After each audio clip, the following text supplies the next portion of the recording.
Hello everyone, it's Dr. Sam. I'd like to welcome you to my EyeClarity podcast. This is a show that offers cutting-edge information on how to improve your vision and overall wellness through holistic methods. I so appreciate you spending part of your day with me. If you have questions, you can send them to hello@drsamberne.com. Now, to the latest EyeClarity episode.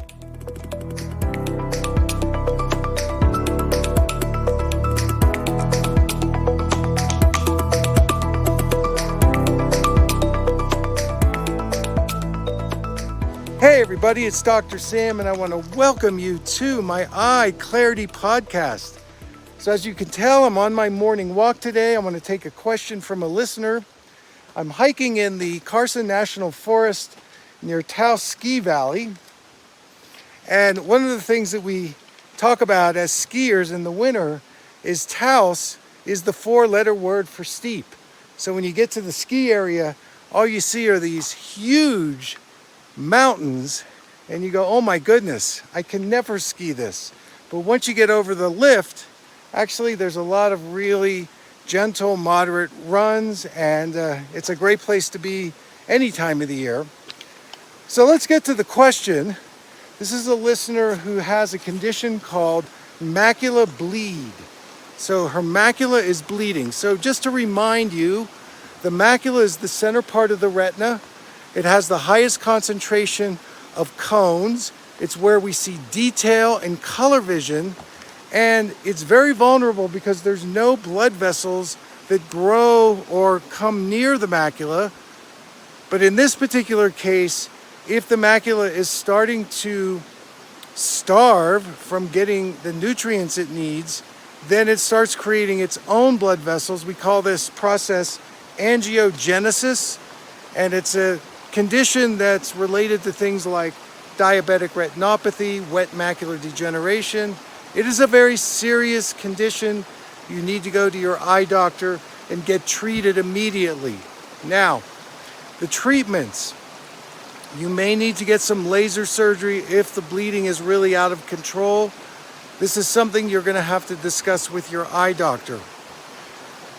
Whenever I work with this kind of condition, I look at it both on a macro level, meaning systemic and metabolically, and a micro level, which is on the eyeball itself. So let me give you a statistic. The eyes and the brain make up 2% of the body weight and use 25% of the food intake. So 1/4 of what we eat is needed by our eyes in order to stay healthy. In fact, our eyes have one of the highest concentrations of microcapillary blood vessels. These are involved in oxygenating the eye and also getting rid of metabolic waste.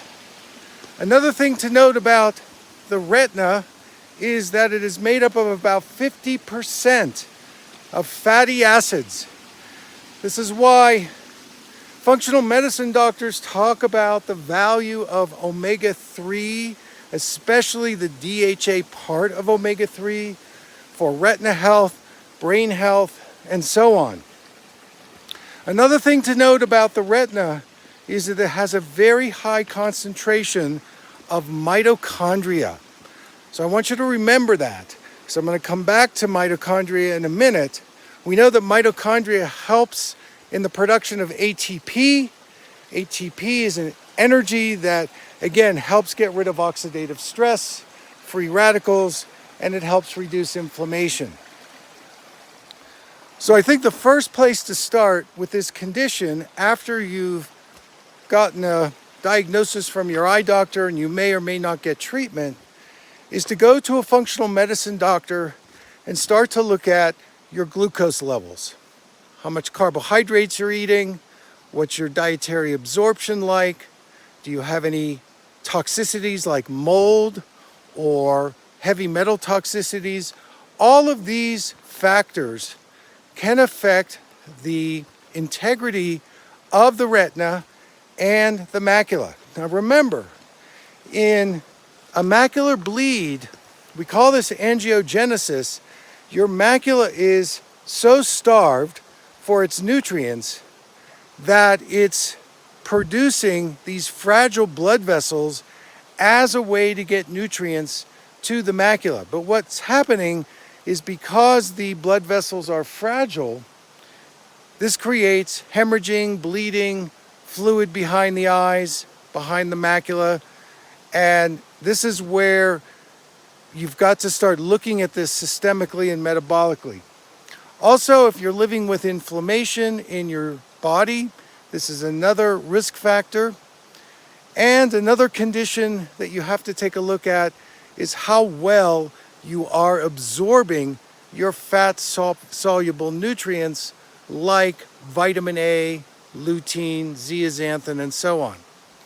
So I would definitely check out the glucose levels. Make sure that you're not diabetic. Maybe you're pre-diabetic. This is where, in working with your doctor, you might move more towards a ketogenic diet. Again, I wouldn't do that on your own. You can also do things like intermittent fasting. Again, I wouldn't do this on your own without talking to a functional medicine doctor. But these are some techniques we've used to turn the retina and macular health around, especially in the big picture. So the nutrients that I suggest and recommend, of course, vitamin A, lutein, zeaxanthin, and astaxanthin.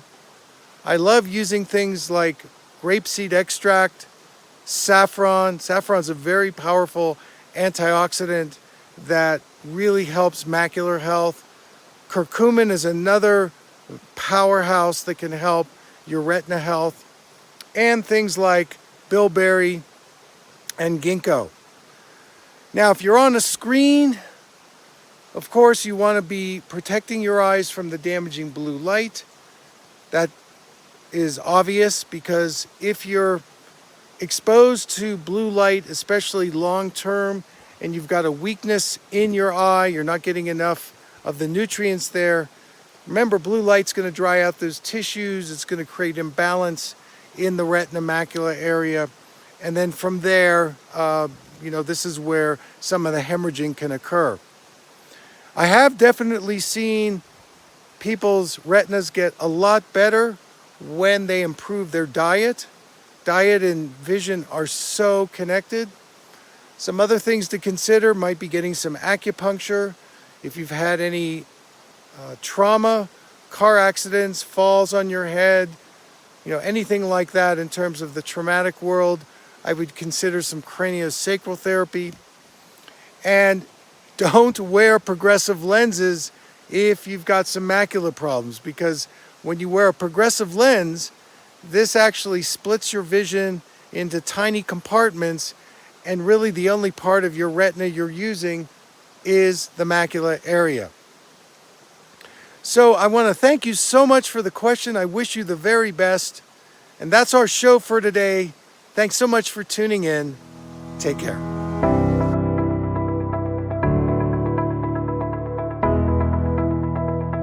Thank you for listening. I hope you learned something from the EyeClarity podcast show today.